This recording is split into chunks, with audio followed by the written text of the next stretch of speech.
नमस्कार साथियों, मैं हूं अजय सिंह और आप देख रहे हैं स्टार मीडिया न्यूज़ शिवानी। तो फिलहाल मैं मौजूद हूं बिजली घर के अंदर और यहां पर जो मजदूर नेता और जो कर्मचारी संघ है वो इकट्ठे हुए हैं। अब जो एक 12 फरवरी को यहां पर देशव्यापी हड़ताल है उसके विषय में चर्चा हो रही है। अभी ये हड़ताल क्यों की जा रही है, इन सब के जो मुद्दे क्या हैं, इन सब विषय में हम जानेंगे इन लोगों से। अपने स्टार मीडिया न्यूज़ शिवानी के साथ।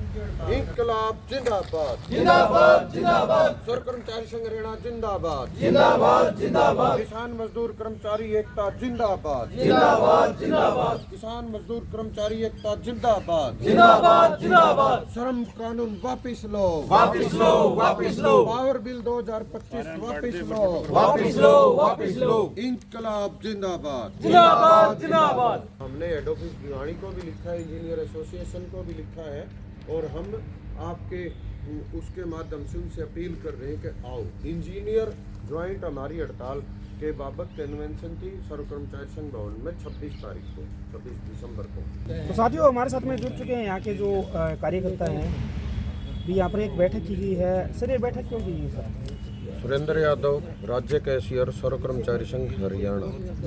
आज हम सर्व कर्मचारी संघ के आह्वान पर, केंद्रीय ट्रेड यूनियनों के आह्वान पर 12 फरवरी की राष्ट्रीय हड़ताल के लिए पूरे प्रदेश में 2 फरवरी से लेकर 10 फरवरी तक जत्थे चलाए जा रहे हैं। उन जत्थों में अलग अलग इंचार्ज बनाए गए हैं और वो पूरे प्रदेश में तमाम जिलों के अंदर जाके हड़ताल का प्रचार करेंगे। आपकी सर मांगे क्या क्या है इसमें?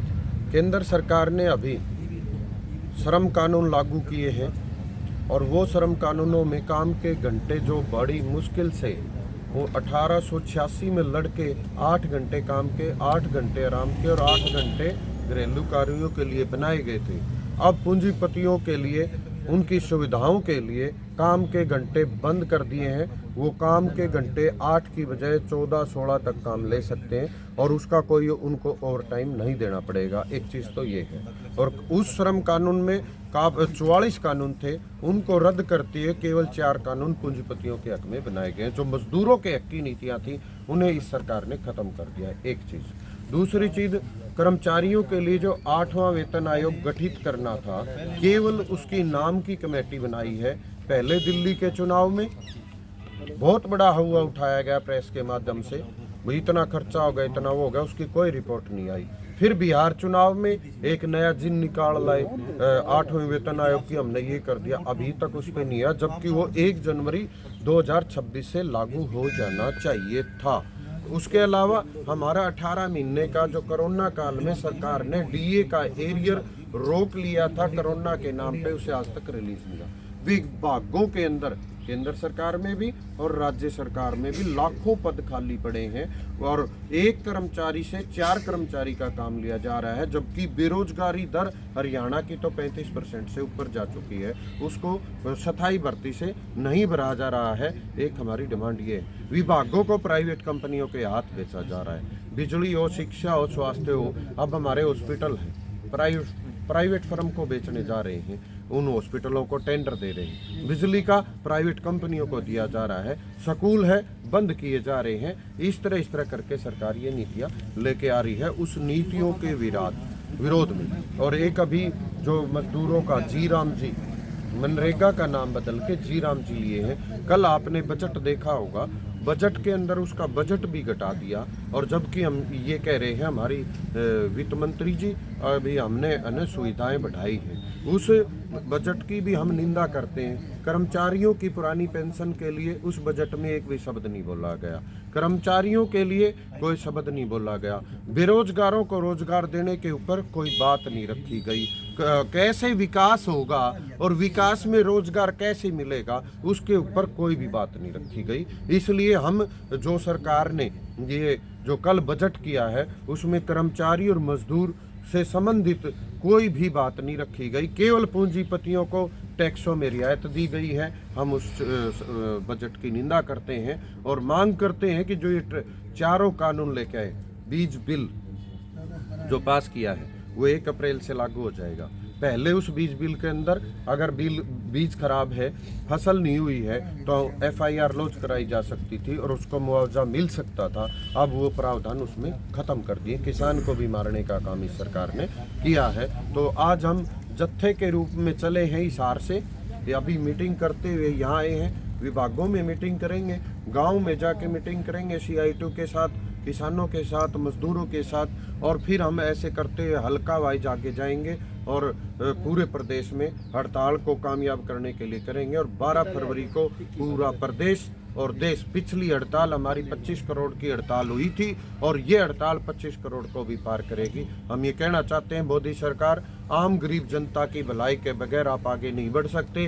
केवल 2 को आगे बढ़ाने के लिए आपने बाकी देश की जनता का गला घोट दिया है, ये सही नहीं है, हम इसकी निंदा करते हैं। तो सर, जो स्मार्ट मीटर अभी सरकार लेके आ रही है, उनके बारे में आपके क्या विचार हैं? स्मार्ट मीटर ना जनता के हक में है और ना ही किसी प्रकार से, किसी भी सूरत में किसी के भी हक में नहीं है, केवल पूंजीपतियों के हक में है। स्मार्ट मीटर के अंदर रिचार्ज करवाना होगा और रिचार्ज अगर 12 बजे ख़त्म हो गया तो आपकी बिजली बंद हो जाएगी।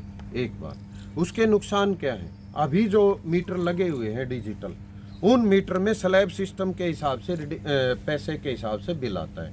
100 रीडिंग तक अलग रेट है, 100 से 300 तक 3 रुपये 74 पैसे है, 300 से 500 तक 5 रुपये 25 पैसे है, 500 से 800 6 रुपये 25 पैसे और 800 से ऊपर 8.5 रुपये रेट है। उसके अंदर कोई स्लैब सिस्टम नहीं होगा, उसके अंदर बल्कि घंटे वाइज स्लैब सिस्टम होगा।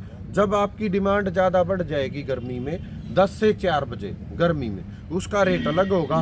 पीक आवर्स, जिसको हम 6 से शाम 6 से रात 10 बजे तक मानते हैं, उसमें सरकार पहले 100 रुपये का यूनिट का रेट कर रही थी, अब उस 100 की बजाय 50 लेके आ रही है, लेकिन उस रेट के ऊपर पेच फंसा हुआ है। और वो जो पीक आवर्स का रेट होगा, वो रेट आम जनता को प्रभावित करेगा और आम आदमी उसका पैसा नहीं भर पाएगा। और जो किसानों को 25 रुपये प्रति BHP के हिसाब से फ्लैट रेट पे बिजली मिल रही है ट्यूबवेल की, वो बिजली उनको नहीं मिल पाएगी। 10 पैसे रीडिंग के हिसाब से बिजली मिल रही है, वो नहीं मिल पाएगी, सब्सिडी खत्म हो जाएगी। और सरकार ये कह रही है direct benefit to transfer bank account, वो सिलेंडर के कितने साथियों के बैंक में खाते में पैसे आ रहे हैं। जब 450 रुपये का सिलेंडर था और सब्सिडी उस पर 350 रुपये थी, तब वो ये कह रहे थे हम बैंक में देंगे।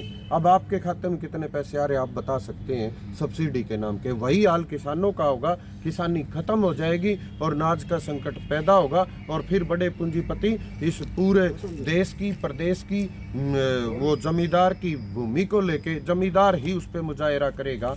ऐसी इस स्मार्ट मीटर से संकट। और एक स्मार्ट मीटर हमने बिजली बोर्ड में मीटर लगाया है, हमारी जिम्मेवारी बनती है।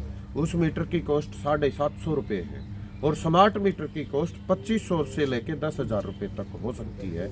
और वो अनावश्यक बोझ पड़ेगा और जो फर्म उस मीटर को बना रही है उस फर्म को में मुनाफा होगा। हम ये कहना चाहते हैं, स्मार्ट मीटर किसी के हित में नहीं। तो साथियों, आपने देखा, आपने सुना, जो आने वाली 12 फरवरी जो है उसके अंदर पूरे भारत में देशव्यापी हड़ताल हो रही है, जिसको लेकर जगह जगह पर जो मजदूर यूनियन नेता हैं और जितने भी कर्मचारी हैं वो सारे ज़्यादातर लोगों को जागरूक कर रहे हैं। देखते रहिए स्टार मीडिया न्यूज़ शिवानी, ऐसी खबरों के लिए। तब तक के लिए जय हिंद, ख्याल रखिए।